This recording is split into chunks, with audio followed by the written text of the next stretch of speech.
राधे राधे बच्चों, आज हम आप सभी को कक्षा 9वीं की 1.2 सिखाने वाले हैं। चलिए पहला सवाल देखते हैं। नीचे दिए गए कथन सत्य है या असत्य, कारण के साथ अपने उत्तर दीजिए। पहला सवाल, प्रत्येक अपरिमेय संख्या वास्तविक संख्या होती है।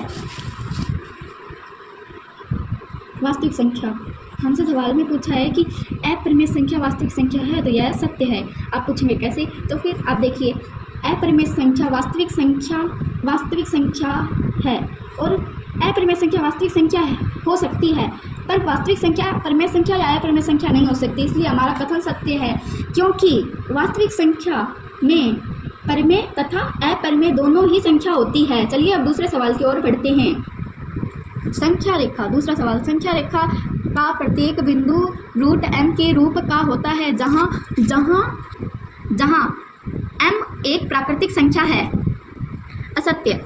आप पूछेंगे असत्य कैसे हुआ, तो फिर √m यह प्रश्न बोल रहा है कि √m प्राकृतिक संख्या है, और आपको पता है प्राकृतिक संख्या 1 से अनंत तक चलने वाली संख्याएं होती है। अगर हम √m की जगह हम मान रखें तो फिर हमारे प्राकृतिक ही संख्या आती है क्या। चलिए देखते हैं। √1 बराबर 1, √2 बराबर 1.14, 1.3 का भी कुछ ऐसा मान आएगा, √4 का 2 आएगा और √9 का 3 आएगा। और आपने जितनी भी संख्या देखी यहाँ पर, आपने देखा कि यह सब ही धनात्मक है, ना कि ऋणात्मक। पर हमारी संख्या रेखा में आप देख रहे हैं कि संख्या रेखा में हमारे धनात्मक और ऋणात्मक दोनों है, इसलिए हमारा यह कथन असत्य है।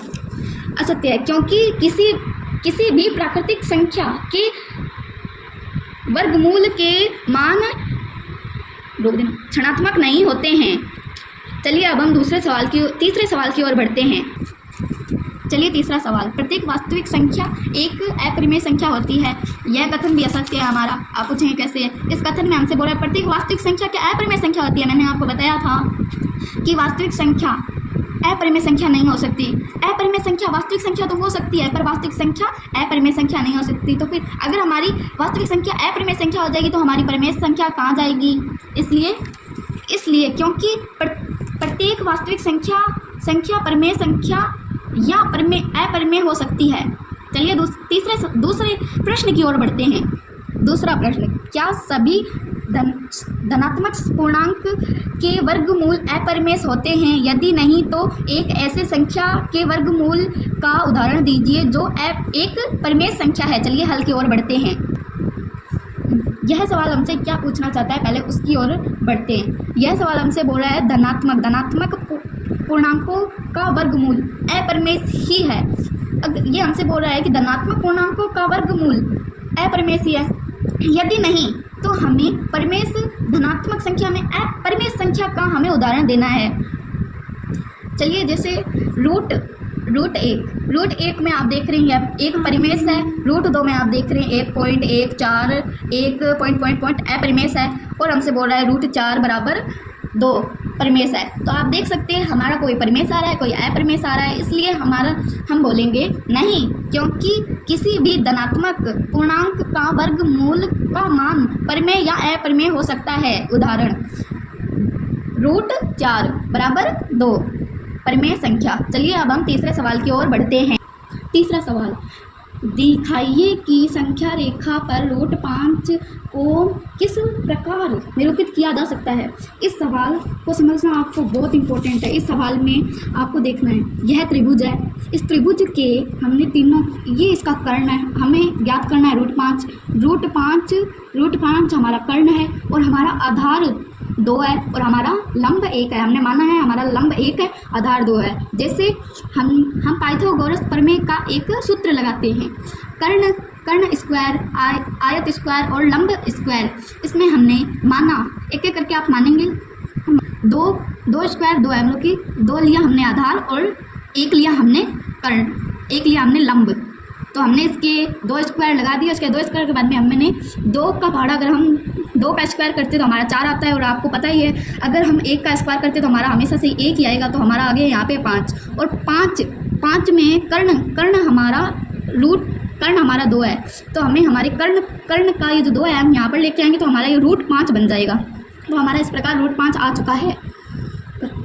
चलिए अब हम एक काम करेंगे। हमारे इस सवाल में आपको देखा हुआ है हमारा 1 पाई का हमारा लंब है, तो हमें 1 पाई का लंब लेना है। चलिए लेते हैं। हम जितना मन चाहे अपने इसको जितना मन चाहे उतना खोल सकते हैं, उसे उतना ही रखना है। चलिए हम चाप काटते हैं। ऐसे करके हमने लाइन खींच दी। अब हमारा इसमें बोल रहा है हमें आधार 2 लेना है, तो हम इसे 0 कर लेंगे। रुकिए 2 मिनट। हमारा ये तो 0 है और अब हमें 2 लिया है, तो हम 1 इसे मान लेंगे और यहाँ पे 2, तो हमारा ये 2 है। 1 इसे मान लेंगे 0 है, ये 1 और ये 2। हमने चाप काटा तो ये हमारा 2 है, तो 2। अब हम इससे सीधी रेखा खींचेंगे। हम डी के सहायता से या स्केल के सहायता से एक सीधी रेखा खींचिए। जैसे इसमें भी बताया हुआ है हमें एक 90 डिग्री की एक सीधी रेखा खींचनी है, तो हमें एक सीधी रेखा खींचते हैं। चलिए अब हमने सीधी रेखा खींच ली। अब सीधी रेखा खींचने के बाद में हमसे ये बोल रहा है लंब में 1 पाई का जितना हमने इसमें लिया इतना ही हमें उतने का करके इसमें चाप काट देना है। चलिए अब हम वो चाप काटते हैं।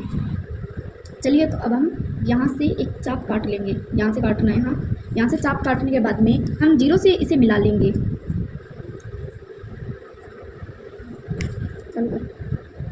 चालू कर रुक जाओ। ये हमने चाप काटा, उसे चाप करना है, सीधी रेखा खींच दी और ये हमारा रूट 5 है। और अब हम इसे इतना यहाँ से खोलेंगे, इसे यहाँ तक। फिर हम 0 से जहाँ पर चाप काटा था वहाँ तक खोलेंगे और उसके बाद में अपना चाप काट लेंगे। और जो इसे हम C मान लेंगे और जो हमारा चाप निकला है इसे हम B मान लेंगे। तो हमारा रूट 5 निकल चुका है। अगर आपको हमारी वीडियो पसंद आ रही है तो वीडियो को लाइक करें, सब्सक्राइब करें एंड शेयर करें। राधे राधे।